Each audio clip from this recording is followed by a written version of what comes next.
नमस्कार, मी सुलेखा तळवलकर. दिल के करीबमध्ये तुम्हा सगळ्यांचं अगदी अगदी मनापासून स्वागत करते. तिची अशी एकही मुलाखत नाहीये बरं का, ज्यात तिने तिचं संपूर्ण व्यक्तिगत आणि अभिनेत्री म्हणून आयुष्य उलगडलंय.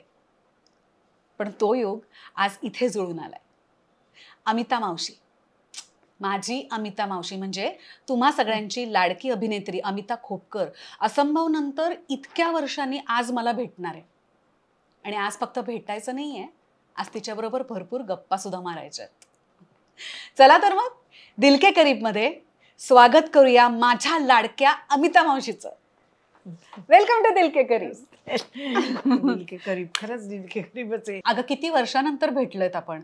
असंभव 2007, आता 2024 चालू आहे बाबा. आणि मला असं वाटतंय काल भेटलोय. हो खरंच नाही, किती वर्ष झाली ग. आणि केवढ्या पार्ट्या, दिवस दिवस शूटिंग, नाईट शो. मला सोडायचीच ते गाडीतनं. आणि गाडी कशी चालवायचं हे कॅमेरा समोर बोलू नकोस. बापरे, भयंकर. अगं दादर ते मड आपलं भाटीगाव मी 45 मिनिटात यायचे आणि आता तेच 2 तासाचं अंतर झालंय. बापरे, म्हणजे इकडून जवळ आहे. नाही, आता इथून मला तरी सुद्धा 1 तास लागतोच आहे, पण तेव्हा दादर 45 मिनिटं ग. म्हणजे काय ना, केवढा फरक झालाय ना सगळ्या याच्यामध्ये. पण तुझ्यात काहीच फरक नाही, तू आहेस तशीच आहेस. नाही झालंय म्हातारी झाली आता. चल मग आम्ही काय बोलायचं, तू म्हातारी. नाही, तुम्ही लोक तरुणच आहात. पण मला खरंच खूप आनंद झालाय खरंच. आणि भरपूर गप्पा मारूया. पण तू जर का बघितलं असशील दिल के करीब, तर तुला नक्कीच माहित असेल की तुझं स्वागत भरपूर गिफ्ट्स देऊन करू. अरे बापरे, अगं कशाला गिफ्ट वगैरे, तू बोलवलंच मी आले, त्यात काय. ताई, आपली एक अतिशय दिल के करीब मैत्रीण आहे निलिमा अमित नावाची. आणि ती एक लाईफ कोच आहे, रेकी हिलर आहे, काउन्सिलिंग सुद्धा करते. बरोबर. सो तिने एक खूप छान पुस्तक लिहिलंय, एक आयुष्य अनेक प्रवास, आनंदी जीवनाचं रहस्य. तुझ्यासाठी भेट म्हणून पाठव. अगो बाई, वा वा वा वा वा, छान आहे, वाचायला हवं ग. आणि कदाचित तुझ्यासाठी काहीतरी मेसेज लिहिला असावा. हो आहे. हो, आपल्या ध्येयाचा आग्रह ठेवा आणि त्यांना प्राप्त करण्यासाठी सतत कटिबद्ध राहा. करेक्ट. वा वा वा, छान. एक आयुष्य अनेक प्रवास. खूप छान. खरंच ना, एक आयुष्य असतं आणि किती प्रवास. खरंच आहे. कधी कधी ना आपल्या आयुष्यात खूप प्रॉब्लेम्स येतात, त्यांना आपण आपल्या पद्धतीने फेस करतो. पण आपण जे म्हणतो ना टूल्स, म्हणजे कुठलाही प्रॉब्लेम फेस करायचे टूल्स तिने याद दिलेत, टेक्निक्स दिल्यात. हो काय. हा, आणि मला खूप छान वाटल्या त्या. अच्छा. म्हणजे कधी कधी आपल्याला प्रश्न असं कळतं, काय करावं आता, आपण कसं याच्यातनं बाहेर पडत, ते सगळं आहेत. आणि ते ट्राईड अँड टेस्टेड आहेत. अच्छा, हो काय. आणि हे जर का तुम्हाला सगळ्यांना हवं असेल निलिमा ताईंचं पुस्तक, तर हे अमेझॉनवर मराठी आणि इंग्लिश दोन्ही भाषांमध्ये अवेलेबल आहे. वा, इंग्लिशमध्ये पण. येस. आनंदी जीवनाचे रहस्य, हे वाचायलाच हवं. रोहन प्रकाशन आपल्या दिल के करीब आहेत आणि त्यांनी तुझ्यासाठी डॉक्टर राजेंद्र बर्वेंचं का चिंता करीशी, हे आपल्या काही सायकोलॉजिकल प्रॉब्लेम्स असतात त्याच्यावर ती मात कशी करायची त्याबद्दलचं पुस्तक आहे. अरे वा. हे मला असं वाटतं की तू असं एक नाटक सुद्धा केलं होतंस ना ग. हो, जन्मरहस्य नावाचं नाटक. अच्छा. वा वा, जन्मरहस्य. ते पण नाटक स्किझोफ्रेनियावरती होतं. अच्छा. आणि त्याचे फार मजा मी आणि इलानी केलं होतं. आणि इला त्याच्यात माझी मुलगी झाली होती. खरं म्हटलं तर इलापेक्षा मी लहान आहे, इला मोठी आहे, पण इला माझी त्याच्यात मुलगी झाली होती. आणि आम्ही त्याच्यात ते नाटक केलं होतं, स्किझोफ्रेनियावरती होतं. आणि फार मजा यायची करायला. कुमार सोनीनी ते दिग्दर्शित केलं होतं. फार अप्रतिम मजा यायची ते नाटक करायला. त्याच्या काही आठवणी असतील तर नंतर नक्की सांग. नक्की सांगेन त्याच्या आठवणी आहेत. आणि तुम्हाला सगळ्यांना माहिती आहे RDK20 हा जर का कुपन कोड तुम्ही सगळ्यांनी वापरलात तर रोहन प्रकाशनच्या सगळ्या पुस्तकांवर तुमच्यासाठी आहे 20% डिस्काउंट. आपली आणखीन एक दिल के करीब मैत्रीण आहे शैलजा मोरे, आणि त्यांनी तुमच्यासाठी श्री ठाकूर महाराज कृत कथायुक्त गुरुचरित्र पाठवलंय. अच्छा, कथायुक्त गुरुचरित्र असं असतं का? आहे खरं. अरे वा. ऍक्च्युली माझ्याकडे आहे आणि मी सुरुवात नाही केली आहे. कधी एकदा मुहूर्त लागतो मी बघते. हो, कारण नाही मला नाही, वाचायलाच हो ना, हवंय हे, हो ना. वाचायलाच हवं. वा वा, छान. एक रोज कथा वाचली तरी पुष्कळ हो आहे ना, ना. खरं तर तसं करायला हरकत नाही ना. हरकत नाही. एक रोज कथा वाचायची. आपण हां, शूटिंगच्या नियम इकडे करायचा. आणि आपण आपल्या शूटिंगच्या इकडे घेऊन गेलं ना हो, तरी सुद्धा होईल. हो, म्हणजे हो. मी तरी शूटिंग्सच्या इकडे माझ्या ना मी हे विणकाम करते. अच्छा. क्रोशे वगैरे खूप वा. करते, बॅग्स करते वगैरे त्याच्या. हम्म. तर मी घेऊन जाते तिथे शूटिंगच्या इकडे. वा. कारण इकडे तिकडे जाण्यापेक्षा हल्ली मला तेच बरं वाटतं. मी ते विणते वगैरे त्याच्यात. आता ते हे पुस्तक पण घेऊन जायला म्हणजे जपही करते मी. मला आठवतंय असंभवच्या वेळेला ना तू तुझी एक छोटीशी डायरी होती आणि त्याच्यात राम राम राम राम. हो, अजूनही लिहिते मी. हो ना. हो, त्याबद्दल मला नक्की बोलायचंय तुझ्याशी. नक्की. कारण इंस्टाग्राम वरती ना ते माझ्या अल्गोरिदम मध्ये सतत नीम करोली बाबा येत आहेत आणि ते सतत सांगतायत बेटा राम नाम लिखो, राम नाम लिखो. आणि हे रोज येत आहे आणि मला रोज तुझी आठवण येते. हो ना. कारण मला आठवते तू नीम राम करोली राम बाबांना मी लिहायचीस. पण मानते, भयंकर मानते. आणि अतिशयच तुला सांगते, अतिशय आपले आजोबा किंवा आपल्या घरातलं कोणीतरी व्यक्ती असल्यासारखे ते आहेत. आहेत म्हणजे आता नाही येत ते, पण समाधी घेतली त्यांनी. नैनितालला नैनितालच्या जवळपास त्यांचा मठ वगैरे कैचीधाम म्हणून आहे तिथे. जरूर जरूर तू पण. मला जायचंय, पण त्याआधी म्हणजे कुठून आलं ते मला काही कळत नाही, पण मला रोज म्हणून तुझी आठवण येते. हो. आणि असा योग होता. येस. आपली एक साताऱ्याची मैत्रीण आहे, डॉक्टर आरती सोमण, आणि त्यांच्या ब्रँडचं नाव आहे निसर्ग हर्ब्स. 100% हर्बल प्रॉडक्ट्स आहेत. हो का. तुझ्यासाठी त्यांनी अगरबत्त्या पाठवल्यात. अरे वा वा वा, मला भारी आवडेल. आणि आपल्या नेहमीच्या ज्या अगरबत्त्या टिकतात ना त्याहीपेक्षा जास्ती तास टिकतात. हो का. अच्छा अच्छा. हर्बल सोप आहे. अच्छा. अगो बाई, हे काय एवढं. आणि ही 2 सिरप्स आहेत ना ती आपल्या इंडस्ट्रीसाठी खास आहेत. हो काय. एक इम्युनिटी बुस्टर आहे आणि एक ऍसिडिटीसाठी. डे नाईट शूटिंग करून ते तर आपल्याला अशी 5वीला पोचल्यासारखी ऍसिडिटी असते. बरोबर आहे, बरोबर आहे. अच्छा. हा हा, हे अरे वा. आपला आणखीन एक दिल के करीब मित्र आहे, दर्पण मेढे, आणि त्यांच्या ब्रँडचं नाव आहे दर्पण ऑइल इंडस्ट्रीज. त्यांनी ना तुझ्यासाठी तिळाचं तेल पाठवलंय.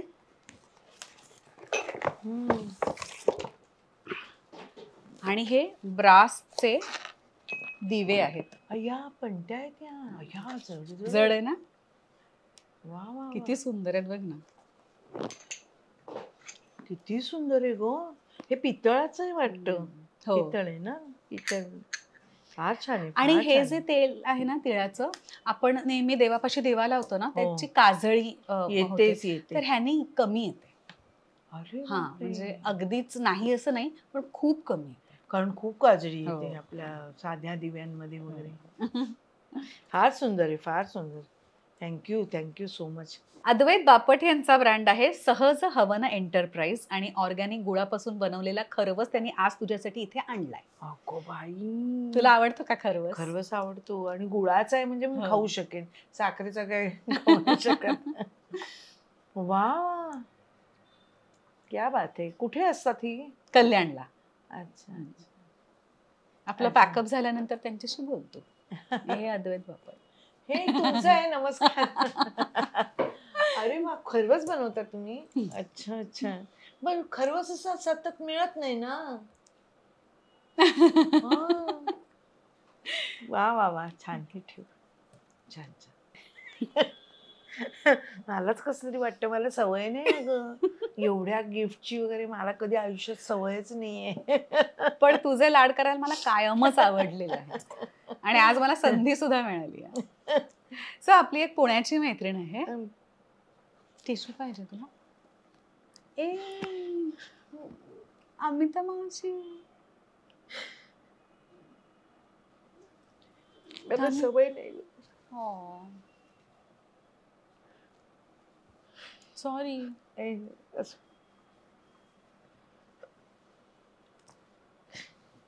ठीक आहे. आता आपला हा कार्यक्रम आहे दिल के करीब, पण तू कायम आहेस माझ्या दिल के करीब, तुला माहितीये ना. हो. अगं मला अशी कोणी कधी काही दिलेली नाही ना, त्यामुळे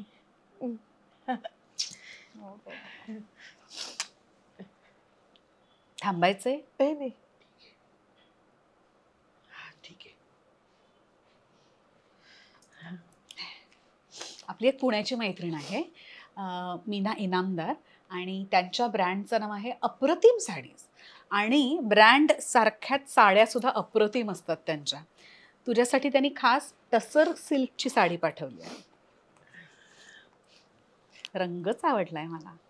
वा, छान आहे. या टसर सिल्कची साडी. वा वा वा वा.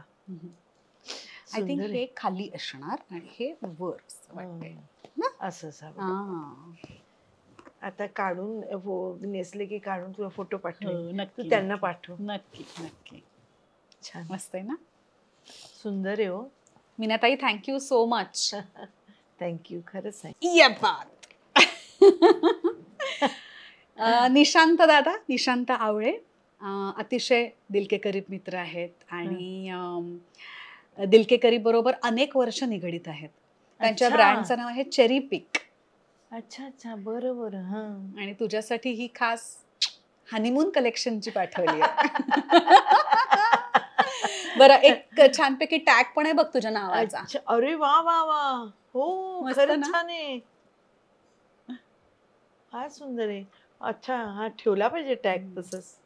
आणि निशांत दादांनी ह्या सगळ्या बॅग्सवर आपल्या दिल के करीबच्या प्रेक्षकांसाठी 35% डिस्काउंट ठेवलाय. 35%? मस्त आहे ना. मस्तच, खूप सुंदर आहे हो. Thank you, thank you so much. So गप्पांना सुरुवात करूया. हो.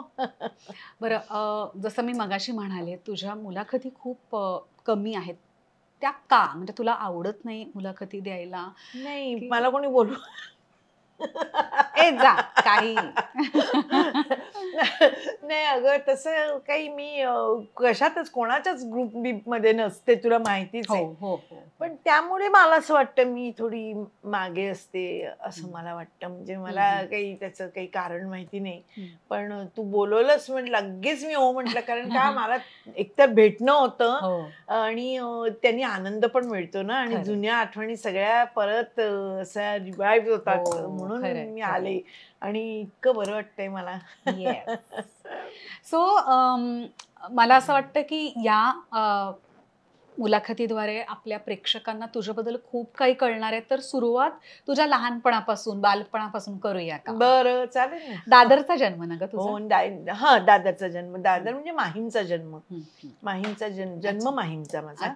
आणि दादरला राहत होते, शिवाजी मंदिरच्या जवळ. असं शाळा पण बालमोहन विद्या मंदिर शाळा, शिवाजी मंदिर आणि बालमोहन याच्या मध्ये मी राहत असे. आणि पोस्ट ऑफिसच्या वर मी राहत असे. आता ते आता ती बिल्डिंग आहे की नाही कल्पना नाही मला वाटतं बिल्डिंग आहे. पण तिथे मी राहत असे आणि खूप वर्ष आम्ही तिथे राहिलो. खोपकर कुटुंब तिथे बरीच वर्ष, जवळ 50 वर्ष तरी राहिले असतील तिथे. आणि दादर त्यामुळे त्या बाजूनी आलं, बँड्राकडून आलं की नुसतं माहीम आलं तरी हवा जरी हो, खरंय खरंय खरंय खरंय. हवा जरी माहीमची लागली ना तरी असं वाटतं आपण बाबा आपण आपल्या जवळ आलो, आपल्या घराजवळ आलो असं वाटतं. आणि त्या बाजूने आलं तरी काय म्हणजे दादरची गंमतच वेगळी आहे. काही म्हण तू, दादर, स्वामींचा मठ आणि शिवाजी पार्क आणि प्रकाश हॉटेल. मला ना सगळ्यात छान काय वाटतं माहिती आहे दादर बद्दल, की संध्याकाळ होत आली ना, 6:30 वाजले की कुठून तरी आरत्या ऐकू येतात, कुठून तरी भजनं ऐकू येतात, भरपूर मंदिरं आहेत, घंटानाद ऐकू येतो. त्यांनी खूप प्रसन्न वाटतं. प्रसन्न आणि अतिशय छान वाटतं. म्हणजे स्वामींचा मठ झाला, गणपतीचं शिवाजी मंदिरचं, शिवाजी पार्क मधलं मंदिर झालं. असं ना, म्हणजे त्याला काही आता मंदिरात जायचंय असं नसायचंच आमच्या त्या लहानपणी. आम्ही जाता येता, मी तर स्वामींच्या मठामध्ये ना, मला माहितीच नव्हते स्वामी, अक्कलकोटचे स्वामी मला माहिती नव्हते. आणि मी लहानपणी तिकडे प्रसाद देतात ना म्हणून जायची. आणि जायचं आणि मागायचं ते द्यायचे प्रसाद आणि खूप द्यायचे.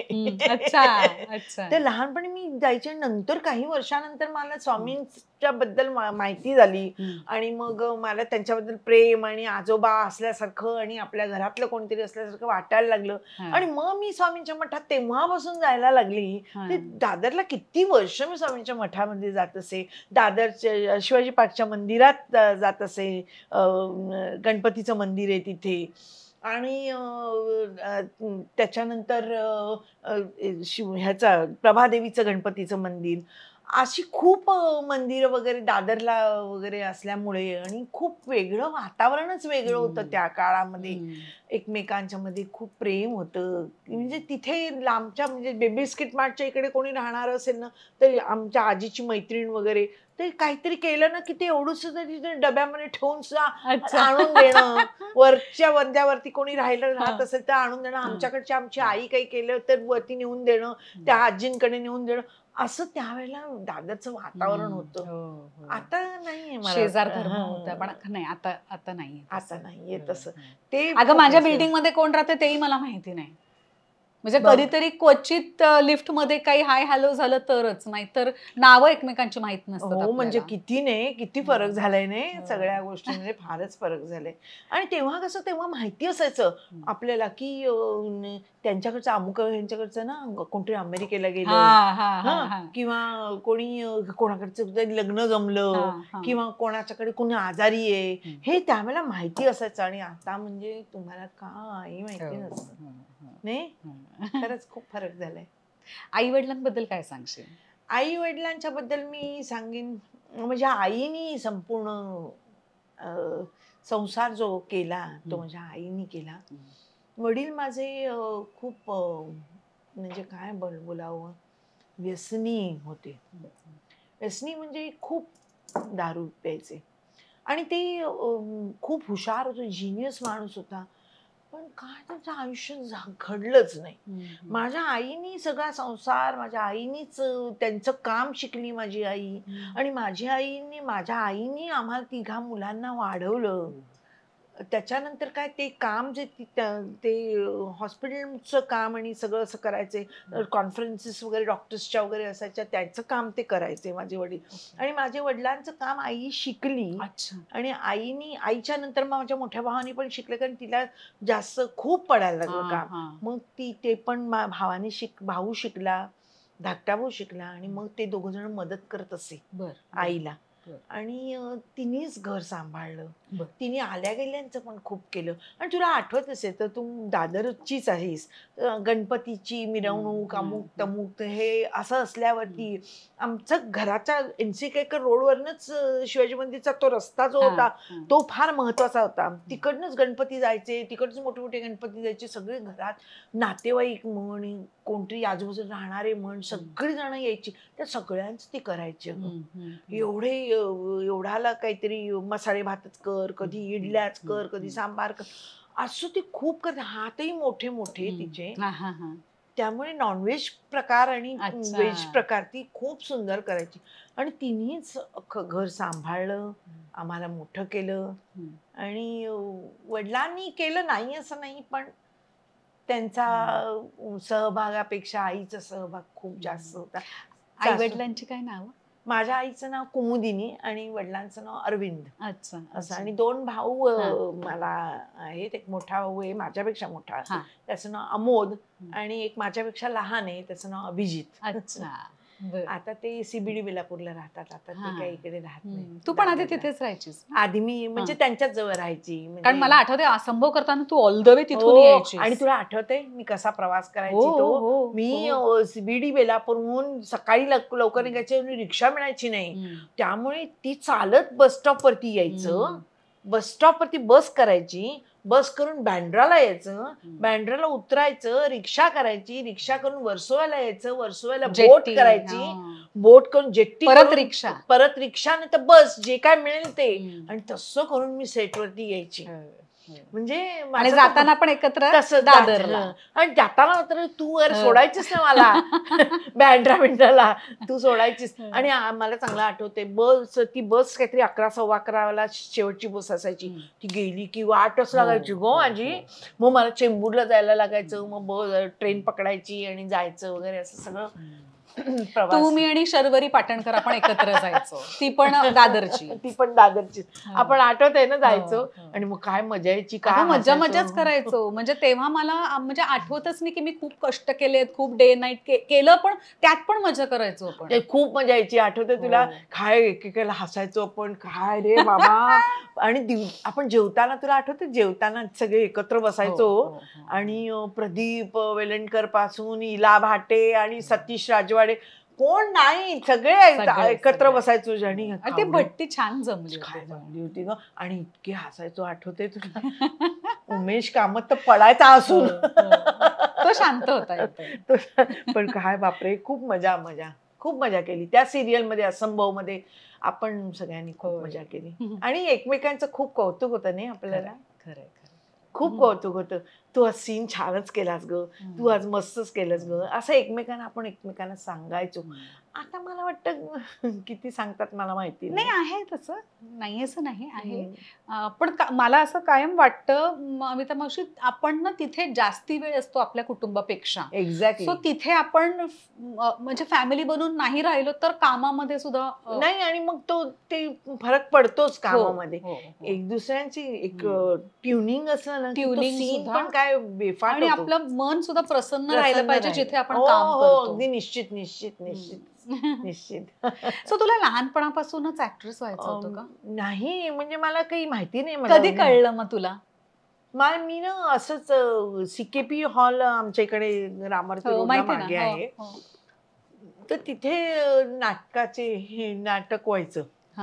तर मला माझ्या आजोबांनी सांगितलं की तिथे नाटकाचं तुला बोलवलंय तुझ्या आजोबांनी माझ्या. तर मी म्हटलं काय असं. नाही तुझा तर ते बरोबर माझे सगळे मित्र ते तुला हे करतील. मी गेल्यानंतर मग त्यांनी माझं वाचन घेतलं. कसलं वाचन काय कळत पण काहीच नव्हतं. वाचलं बिचलं. तू आता उद्यापासून नाटकात काम करायचं. नाटकात काम करायचं म्हणजे काय करायचं हेच माहिती नव्हतं मुळात. इतकी लहान होते मी 13-14 वर्षाची असल्यापासून. आणि मग त्याची गोडी निर्माण झाली. त्या काम केल्याचं बक्षीस मिळालं. बक्षीस महाराष्ट्र गव्हर्नमेंटचं वगैरे. आणि मग मला मामा त्यांचं आडनावच विसरले. हरी पाटणकर वगैरे ह्या लोकांनी मला विचारलं की तू प्रोफेशनल नाटकात काम करशील का. तर मी म्हटलं हो करेन की. काय मला शिवाजी मंदिर कुठे आणि घर कुठे, इतक्या जवळ घर होतं. आणि करायला लागले मी काम. ते करायलाच लागले. म्हणजे कधीच मी ब्रेक घेतला नव्हता. म्हणजे कॉलेज माझं JJ school of arts. JJ school of arts मध्ये कॉलेजमध्ये होते तरी सुद्धा मी नाटक करतच होते. नाटक कायम केलं मी. म्हणजे आता विचार केला ना तर जवळजवळ 50 एक नाटकं झाली असतील. आणि 8000च्या वरती प्रयोग झाले माझे. इतकं नाटक केलं. म्हणजे आता विचार केला तर असं वाटतं बापरे आपण एवढं केलं का खरंच असं वाटतं. मी तुला हा किस्सा आधी सांगितला की नाही मला आठवत नाहीये. पण दीपस्तंभ तुझं नाटक मी मी माहेरची दादर ईस्ट ना, लग्न करून दादर वेस्टला. तर हिंदू कॉलनी गणेश उत्सवात तुझं नाटक होतं. आणि आम्ही सगळे लहान मुलं पहिल्या रांगेत बसून बघत होतो. आणि तू काय दिसायचीस अमिता म्हणजे फटाका, केवळ फटाका.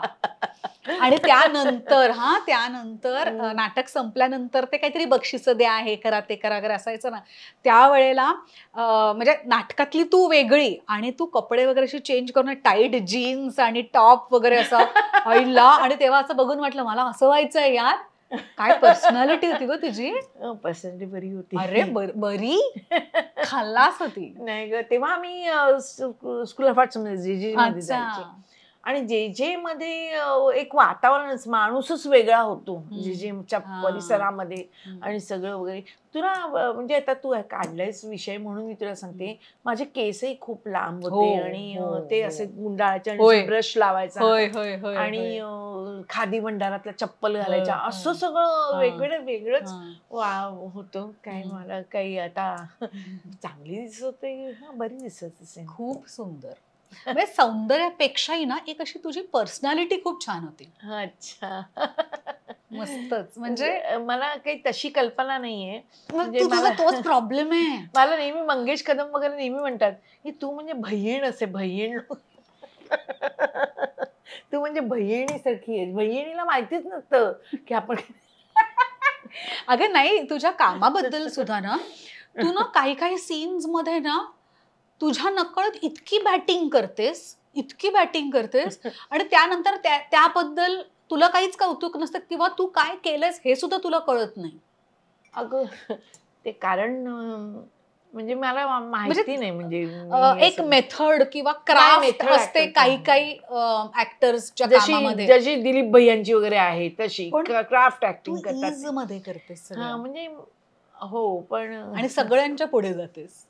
नाही म्हणजे मला याबद्दल नेहमीच वाटतंय की सुधीरनी वगैरे नाटकं जी मला दिली, सुधीर भटनी वगैरे, ती सगळ्यांनी नाकारलेली नाटकं मी केलीत.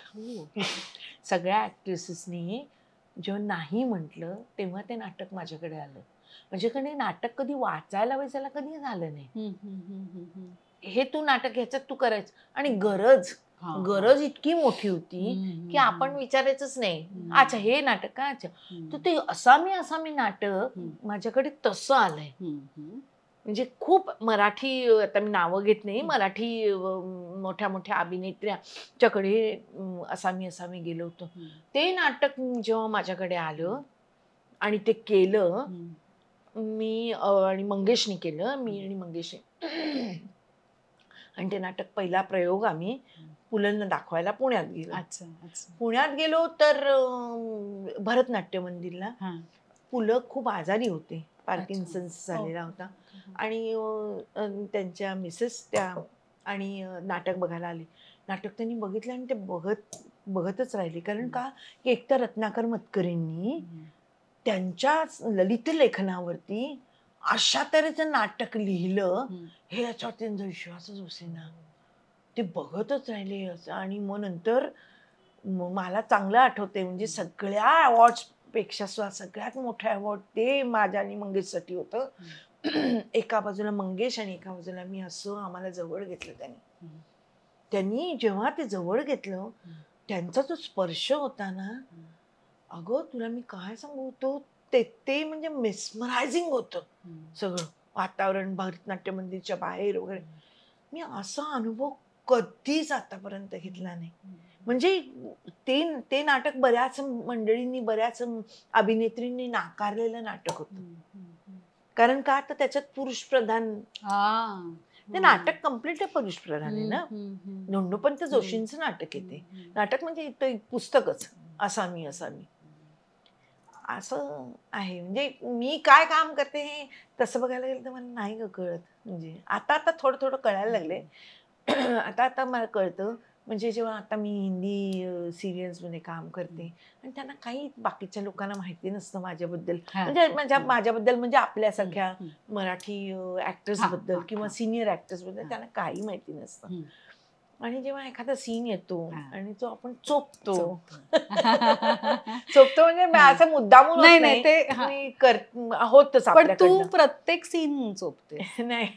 तर मग ते मध्यंतरी आता माझी सिरियल संपायच्या वेळेला मी 2-3 सीन असे केले, तर ते सगळेजण आले आणि आपने क्या किया, आपने क्या, बापरे. तर मग मला हसू येतं मनात. आणि तुझा अविर्भाव असा असेल, हा मैंने किया, क्या किया. अच्छा, असं मग तू बरोबर ओळखलंस. मैंने कुछ नहीं किया मैंने. असं. आणि मग ना गंमत तीच वाटते की का असं मी काम करू शकते, असं कोणी मला विचारलं की बाबा तू का असं काम करू शकते, तर मला काय वाटतं माहितीये का, त्याचं कारण असं की जीवनाचा प्रवाह मी खूप बघितलाय, आयुष्य खूप बघितलं, आणि ते चांगलं वाईट दोन्ही बघितलं. म्हणजे चांगलं कमी, वाईट जास्त, असं बघितल्यामुळे मला स्वतःला असं वाटतं, अभिनेत्री होण्यासाठी तुमचं आयुष्य तुम्ही काय घालवता, तुमच्या कुठल्या मुशीतनं जाता, एक इमोशनल मेमरी आपण जी म्हणतो, ते खूप महत्वाचं असतं. कुठच्या मुशीतनं तुम्ही आलेले आहात, कुठून तुम्ही तुमचा कुठून उगम आहे, हे ऍक्ट्रेस म्हणून, ऍक्टर म्हणून खूप महत्वाचं असतं असं मला वाटतं. आणि तशी मी फार वेगळ्या वातावरणातनं आल्यामुळे, घरचं वातावरण, सगळ्या वातावरणामुळे आल्यामुळे, वडिलांचा सगळा फेल्युअर आणि हे ते सगळ्या ह्याच्यामुळे ना, मी एक काम करताना मला नेहमीच आनंद मिळत गेला. नेहमीच कुठची कॅरेक्टर करताना आनंद मिळत गेला. आणि ती फार सचोटीने करण्याची माझी हे राहिली कायम. कारण आपल्याला, आपण वाईट केलं तर आपलं घेणार नाहीत ना, आपल्याला काढून टाकलं मग, ही भीती कायम राहिली, कायम.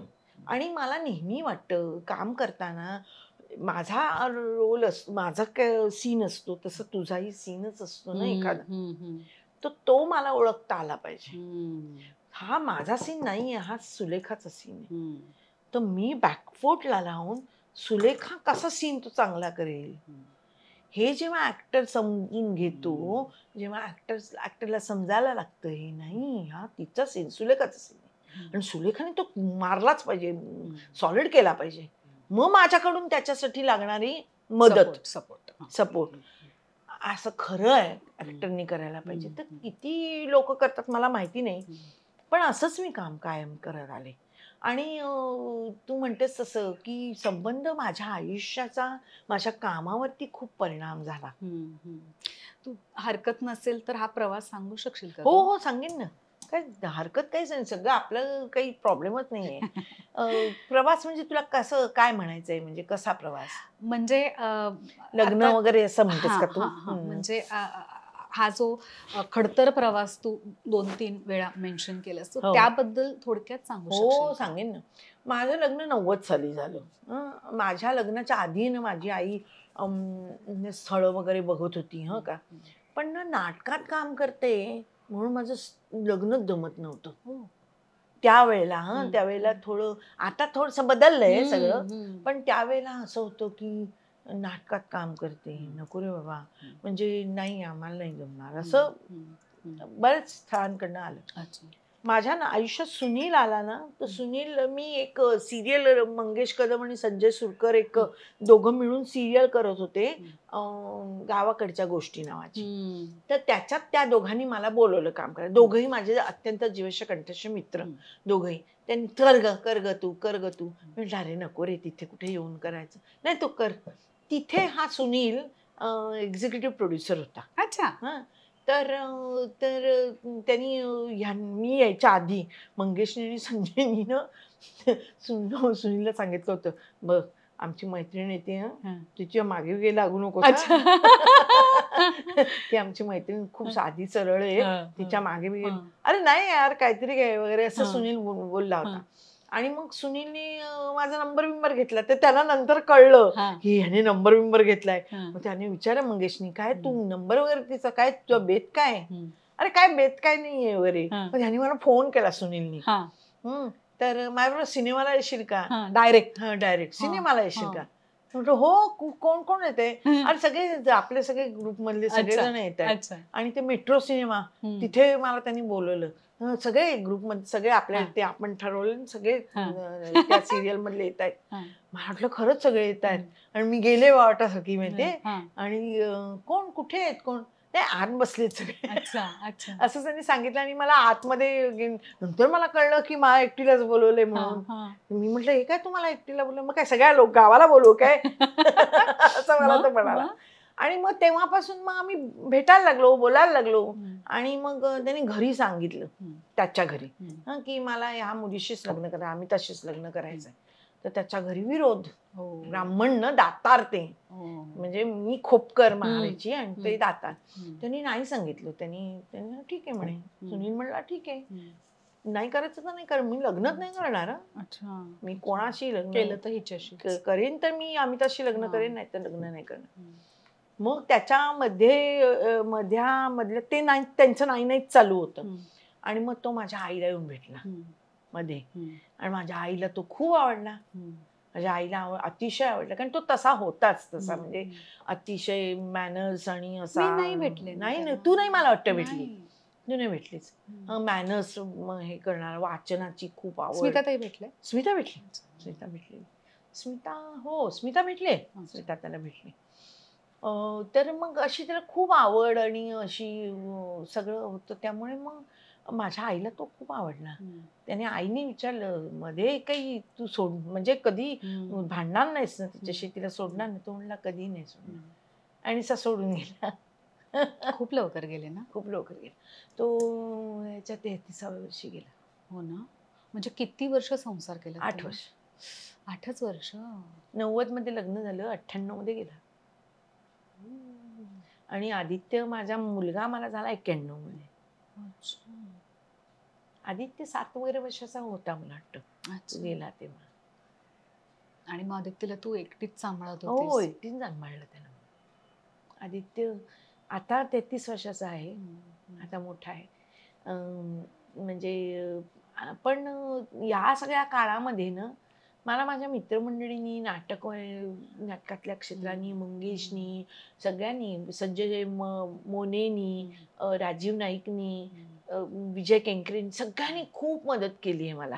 आशा साठे, सगळ्या माझी जी काही जवळची मंडळी होती त्यांनी मला अतोनात मदत केलेली आहे. आणि म्हणजे आता असे मित्र असेही असतात का नाही मला माहिती नाही, पण सुलेखा खूप, प्रदीप वेलणकर, प्रदीपची बायको, त्याच्यानंतर इला, सगळ्याच ग, कोणी नाही असं नाही. आपण त्यावेळेला काम करायचो, तू काय, शैल्या काय, शैलेश दातार काय, सगळी जण जवळचीच होती सगळी. असं कोणी मला कधीही ह्या इंडस्ट्रीमध्ये, आपल्या नाटकाच्या व्यवसायामध्ये, सिरियलमध्ये असं कोणी नाही भेटलं की काहीतरी असं असेल वगैरे. जे माहिती होतं त्यांच्यापासून आपणच दूर राहतो. पण फार वेगळा असा प्रवास माझा सगळ्या एवढ्या आयुष्यात झाला. आणि सगळं बॅगेज जे होतं ते मी घेऊन, माझं सगळं बॅगेज म्हणजे वडिलांचा प्रॉब्लेम, त्याच्यातनं आई सांभाळणं, त्याच्यानंतर लग्न झालं, लग्नानंतर सुनील लगेचच गेला. आणि त्याच्यानंतर सुनील गेल्यानंतर माझा ना खूप आयुष्यात प्रवास खडतर झाला. तू परत आईकडे गेलीस? नाही, मी आईकडे नाही गेले. कारण सुनीलचे आई वडील पुण्याला राहायचे. त्यांनी पण तसं बोलू नये पण सांगते, त्यांनी पण अशी काही खूप मदत किंवा काय असं काही केलं नाही. मी सगळं ह्या व्यवसायावरती सांभाळून ह्या व्यवसायावरतीच सगळं केलं. मुलाला शिकवलं, हे केलं, एकटी राहिले, सगळं केलं. म्हणजे रात्री एकटं घरी येणं, एकटं जाणं. मी तुला मगाशी सांगितलं तसं असंभवच्या वेळेला स्वामी कुठून कुठे जायची, कुठून यायची.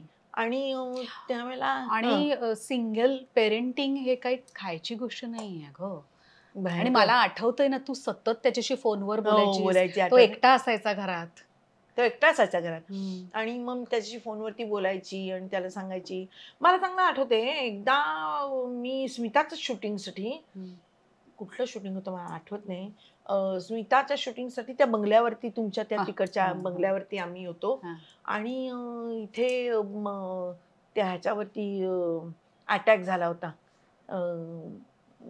ताजवरती. आम्ही तिथे होतो त्यावेळेला, सगळेजण होतो. तेव्हा आदित्य कुठे होता? तेव्हा आदित्य CBD बेलापूरला होता. आणि मी सारखी फोन करून, घरात होता. आधी तो नव्हता घरात. अच्छा. तू घरी, तो पोचल्यानंतर परत त्यांनी मला फोन केला घरी, घरात.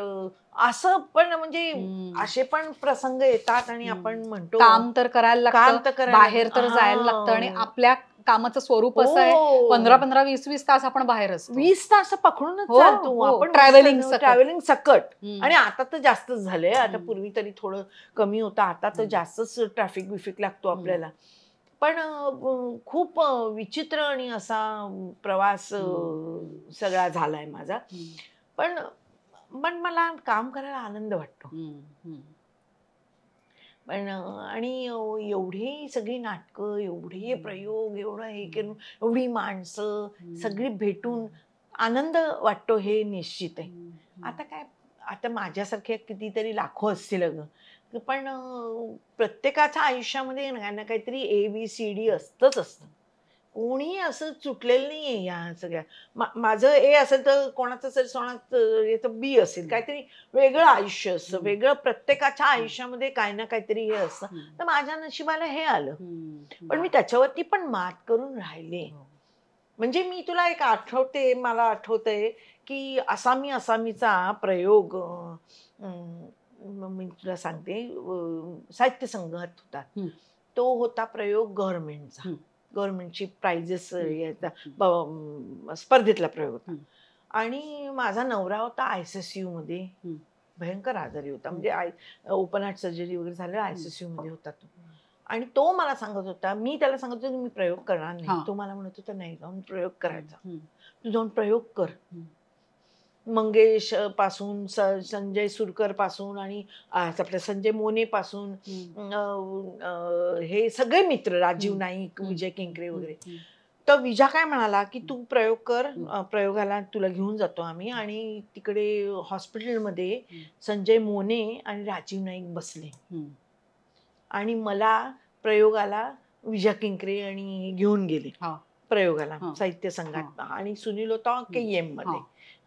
तर मला तिथनं प्रयोगाला घेऊन गेले. प्रयोग अप्रतिम झाला, सुंदर आणि खचाखच भरलेलं हे थिएटर साहित्य संघात. परीक्षक होते, भक्तिताई वगैरे परीक्षक होते. आणि भयंकर सुरेख प्रयोग झाला. आणि मी परत हॉस्पिटलमध्ये आले. मग मोने आणि राजीव वगैरे सगळे परत गेले. मंगेश आला होता माझ्याबरोबर. त्या दिवशी आम्ही सगळेजण बरं झालं तू प्रयोग केला वगैरे, आनंदात होता वगैरे तो. आणि मग नंतर ज्यावेळेला रिझल्ट डिक्लेअर झाले त्यावेळेला सुनील नव्हता जगात. म्हणजे असेही अनुभव येतात आणि असेही अनुभव मी हे केलेत, काय म्हणतात त्याला, सामोरी गेले.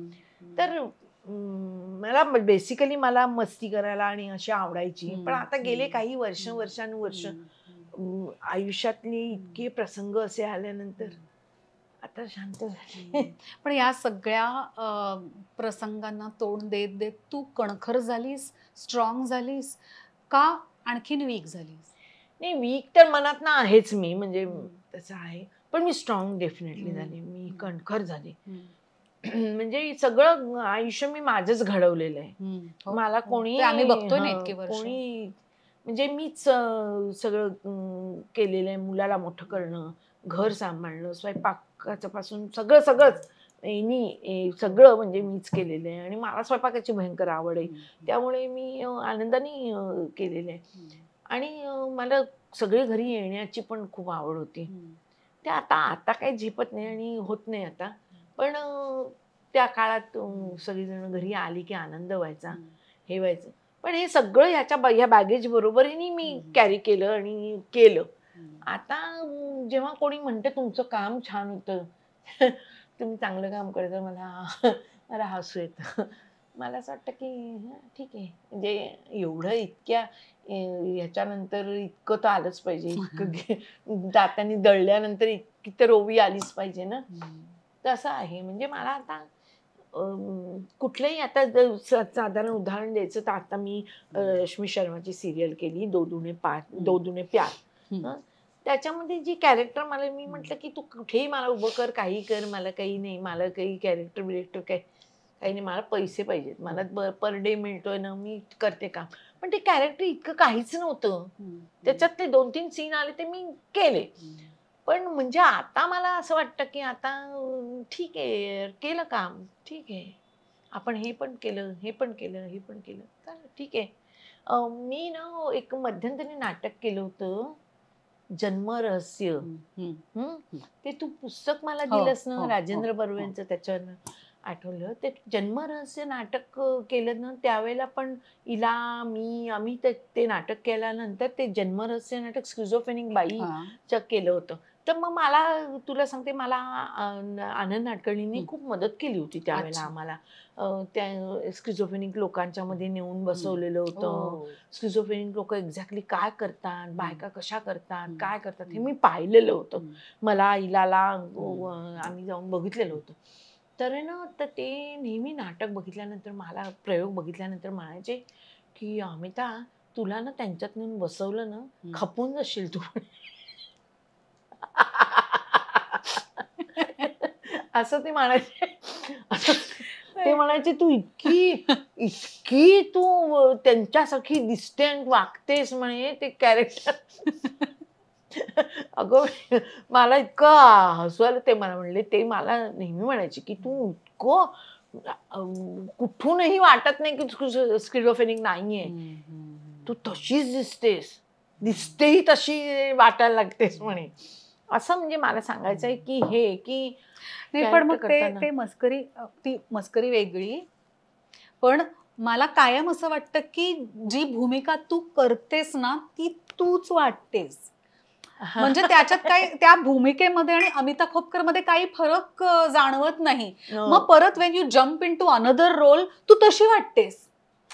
कारण प्रत्येक जण 100% तर देतच, पण मला असं वाटतं की तू 100% पेक्षाही जास्ती देत असशील किंवा तुला ती समज जास्ती असेल. तू ती व्यक्ती वाटतेस, त्यात फरक नाही जाणवत आम्हाला. नाही म्हणजे मी फरक म्हणजे मी ती व्यक्ती होण्याचा प्रयत्न करते. मला असं वाटतं इनसाइड पण मला ती व्यक्ती भेटते असं मला वाटतं. आतमध्ये पण मला ती भेटते व्यक्ती, मला ती दिसायला लागते. ती ग्रे शेड मध्ये मला दिसायला लागते. ती काळ्यापासून पांढऱ्यापर्यंत त्याच्या मला दिशा दिसायला लागतात, म्हणजे कलर्स दिसायला लागतात, शेड्स दिसायला लागतात. मला नेहमी वाटतं की जेव्हा आपण एका स्टेजवरती काम करतो, स्टेजवरनं आपण एक्झिट घेतो सुलेखा, एक्झिट घेतल्यानंतर ती व्यक्ती काय करत असेल, ती कुठे जाते. म्हणजे मी इकडनं आता इथनं मी कोणाला काहीतरी दिलं आणि मी आतमध्ये गेली, स्वयंपाकघरात समजा गेली, तर ती व्यक्ती काय करेल स्वयंपाकघरात, किंवा ती बेडरूम मध्ये गेली तर त्या चौकोनाच्या पलीकडे सुद्धा त्या व्यक्तीचं जग आहे असं मला वाटतं. म्हणजे आपण एकदा एक्झिट केली आपण स्विच ऑफ होतो. स्विच ऑफ होत नाही. तसंच मला नेहमी प्रतिमा नेहमी म्हणायची आणि अजूनही म्हणत असेल. प्रतिमा कुलकर्णीच्या बरोबर मी बरीच सिरियल्स केल्या. प्रतिमा नेहमी म्हणायची की मी तिच्याबरोबर प्रपंच नावाची एक मालिका केली. त्याच्यामध्ये ती म्हणायची की आम्ही खूप शिव्या खायचो, मी आणि रसिका. आम्ही रोज खातो. नक्कीच खात असाल. तर रसिका आणि मी ना जाम हसायचो ग. ती हसवायची ग रसिका, जाम हसवायची ग ती, आणि अंड्या वगैरे भयंकर हसायचे. आणि मग मी ना जाम हसायला लागले. प्रतिमा खूप स्ट्रिक्ट आहे. हो भयंकर. आणि मग हसायला लागलं ना की मग ती म्हणायची आम्ही असं. मग ती, आणि तू कोणाची लाडक्यांची नावं नाही घ्यायची, सुनील बर्वे बिर्वे, आमचीच नाव घ्यायची, मी रसिका अंड्या. मग आम्ही म्हणायचो काय ग तू, तो बोलत होता तर त्याचं का नाही नाव घेतलंस तू.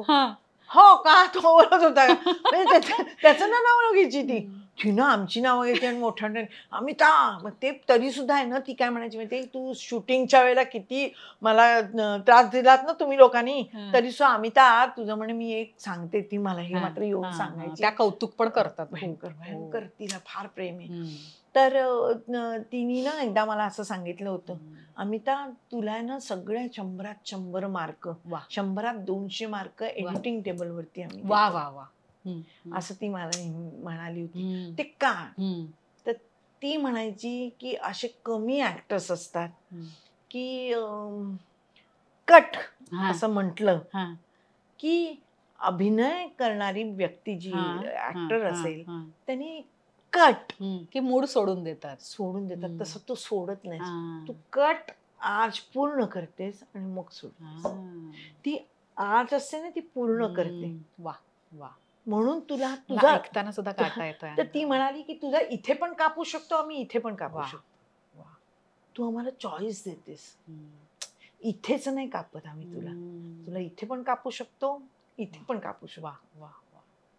ती आज म्हणजे मला एखाद्या वेळेला म्हणे एखादी गोष्ट मिळून जाते तुझ्या ह्याच्यातनं, ती आस पूर्ण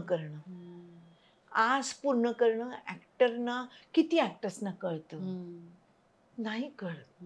तर ती आज म्हणजे ती मी मुद्दामून केलं असं नाहीये, मला वाटतं मी मुद्दामून केलं असं नाहीये, मला कोणी शिकवलेलं पण तुला चुकीचं काम खोटं काम येतच नाही, मला नाही येत, मला खरंच नाही.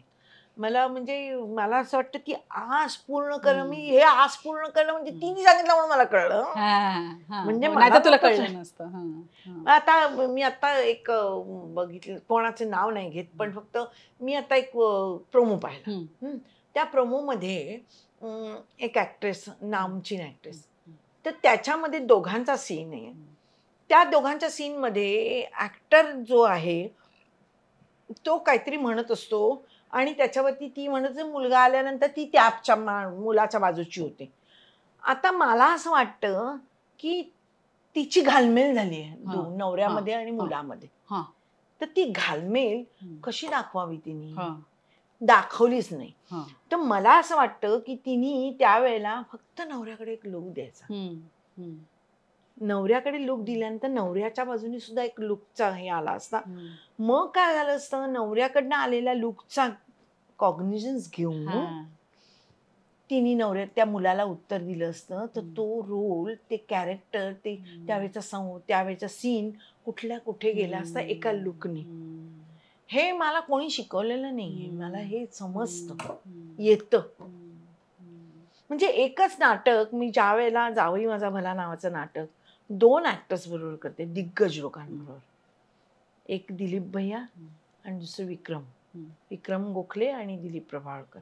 या 2 माणसांबरोबर मी एकच नाटक केलं. असं फार कमी अभिनेत्री आहेत की ज्यांनी एक नाटक 2 मोठ्या दिग्गज लोकांबरोबर केलं.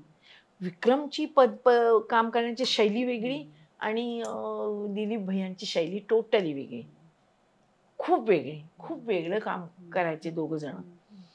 पण तरी पण मला जी काय मजा दोघांच्या बरोबर आली ती अवर्णनीय आहे. असं तर फार कमी वेळा होतं.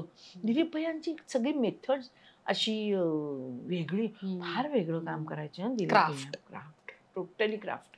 आणि ते क्राफ्ट मधून सुद्धा ते इमोशनली आणि ते फार वेगळं काम करतात दिलीप भैया. म्हणजे क्राफ्ट वापरायचं पण ते दिसू द्यायचं नाही. कसं बोललीस तू, करेक्ट. आणि विक्रम टोटली उपजत.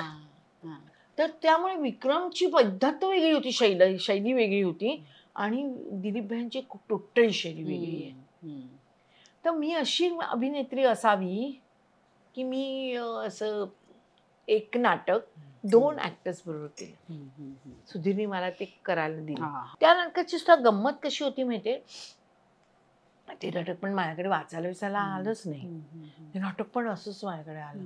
आणि ते नाटक करायचे, ते करायचंय ना, ते ये तू तिकडे दीनानाथला.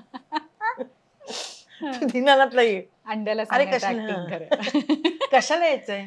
अरे नाही, मला काय, अगं चांगलंय ग, रोल चांगला आहे तू ये. अगं असंच करायचं तुम्हाला. म्हणजे मी हक्काचीच होती त्याची. आणि मग आम्ही अमेरिकेला वगैरे गेलो, ते पण सगळ्यांचा स्वयंपाक करणं वगैरे, आणि अमेरिकेला असं आम्ही गेलो. खूप मजेशीर असा प्रवास आहे हा. आता आठवलं की एकदम रिफ्रेश होतात आठवणी. म्हणजे फार सुधीर नाहीये, सुधीरमुळेच अमेरिका बघितली, सुधीरमुळे. आणि ते खूप लाड करायचे ना सगळ्या कलाकारांचे. लाड. अगं आम्ही अमेरिकेमध्ये ना हे घ्यायला जायचो, ग्रोसरी घ्यायला.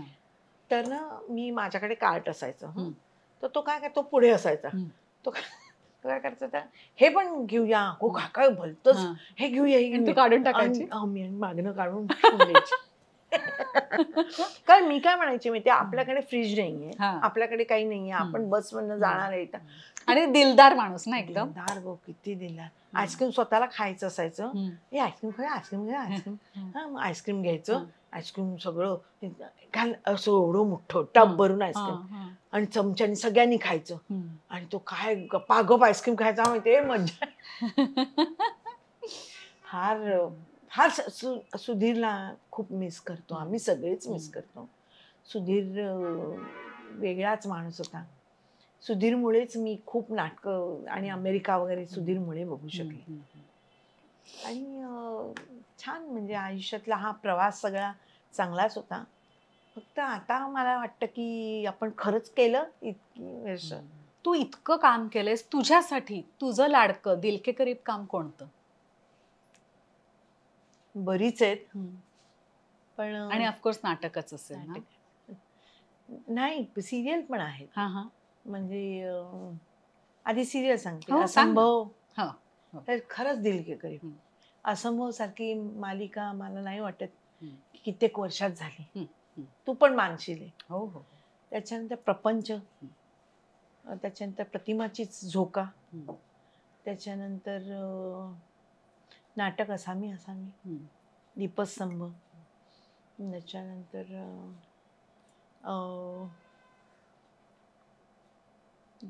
आता आठवतच मला आठवतच नाही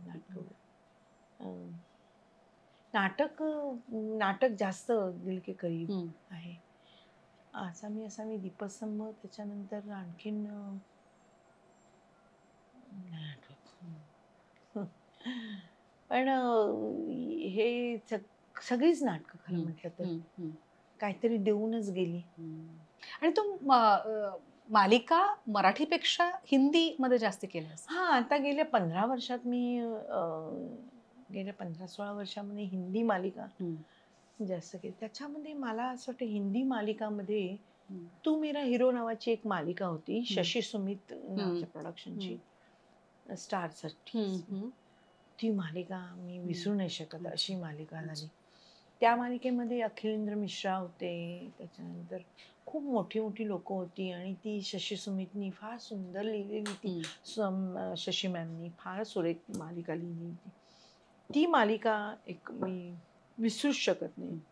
ससुराल सिमर का चांगली झाली माझी मालिका. त्याच्यानंतर गंगा नावाची एक मी मालिका केली होती स्पिअर ओरिजिनची, ती पण छानच होती.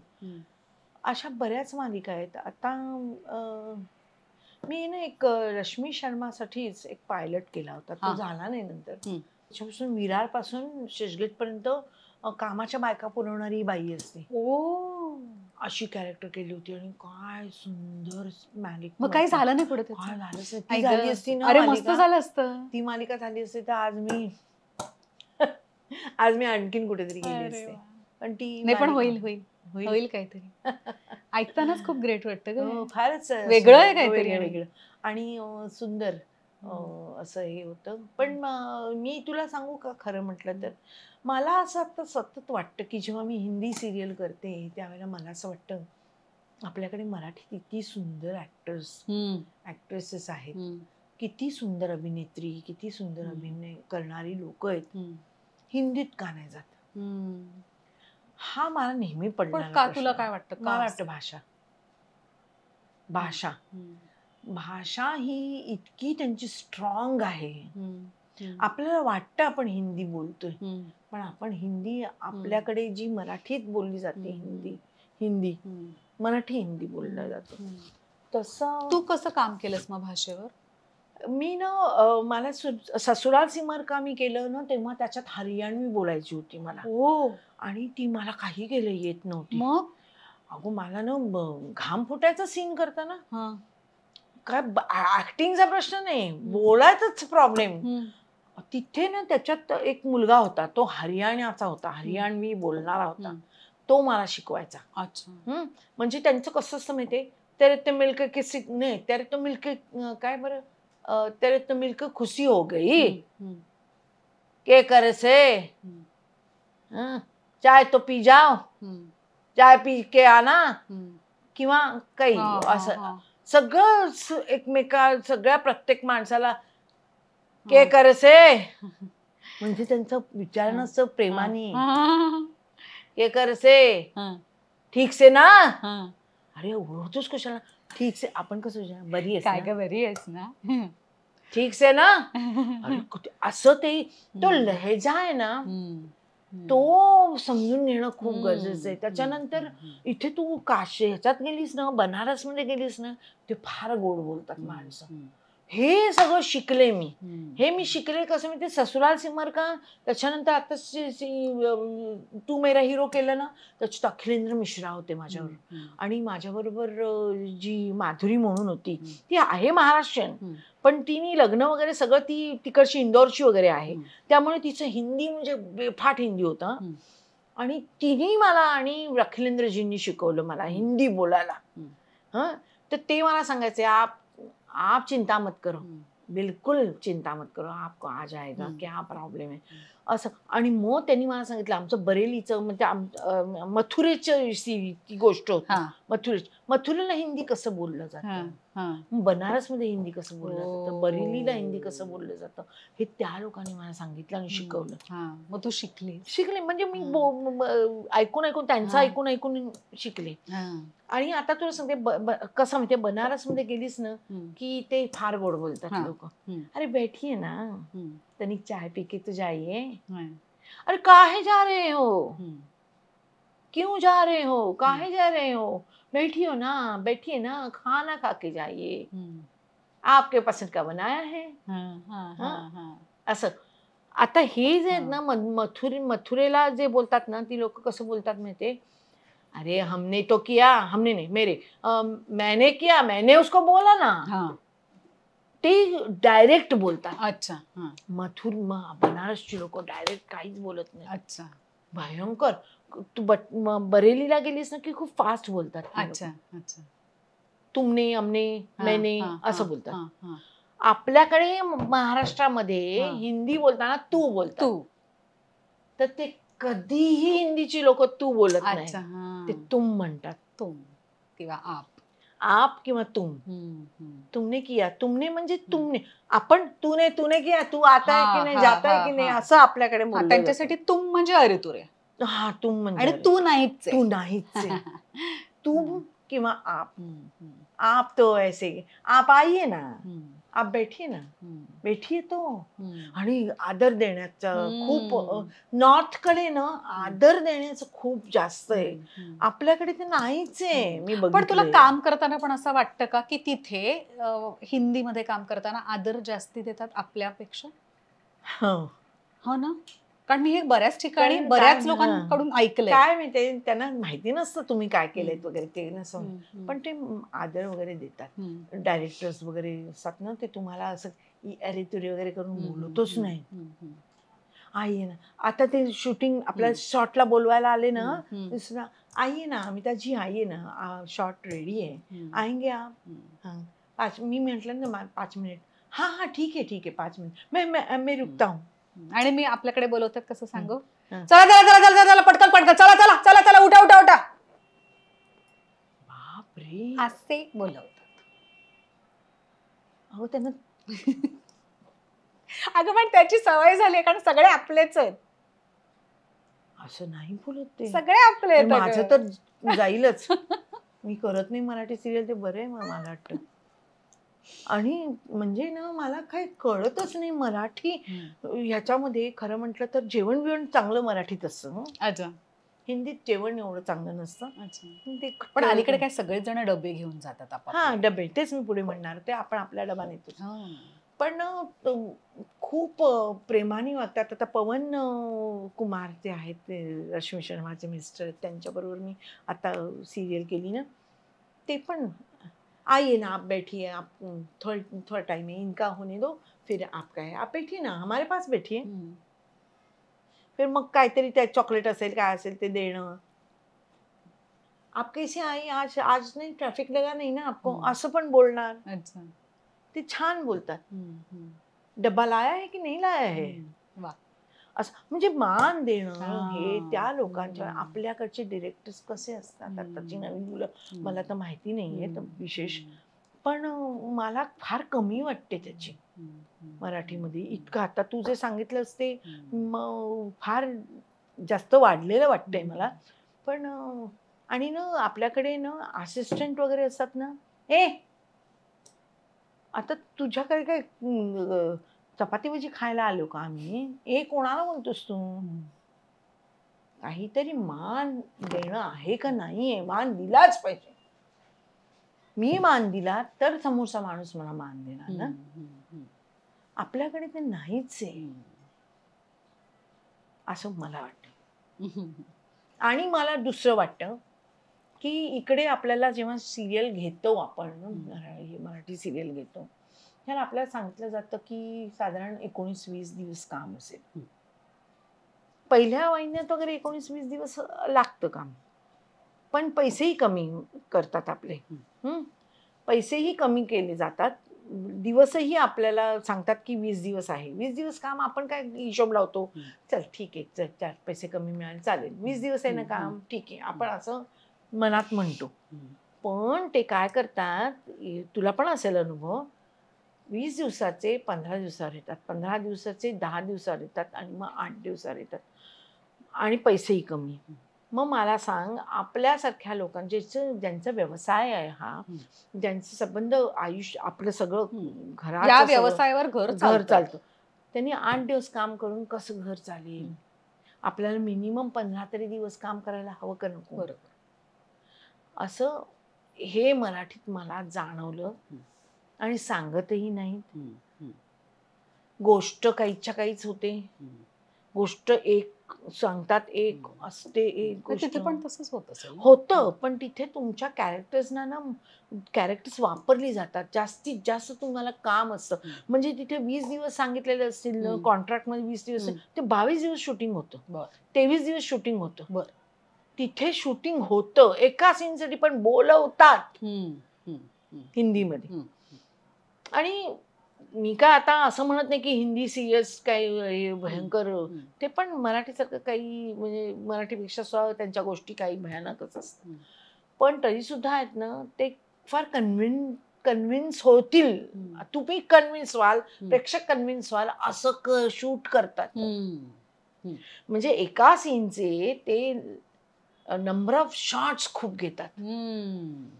तसं आपल्याकडे करत नाही. ऑफकोर्स पैशांचा वगैरे सगळाच प्रश्न आहे. तिथे 15 लाखाचा एक एपिसोड असतो, इथे 2.5 लाखाचा एपिसोड असतो, फार मोठा फरक आहे. पण तू आता समजा असं केलं तर सीन करताना तर ह्याचे वेगळे क्लोज घेतले जातात.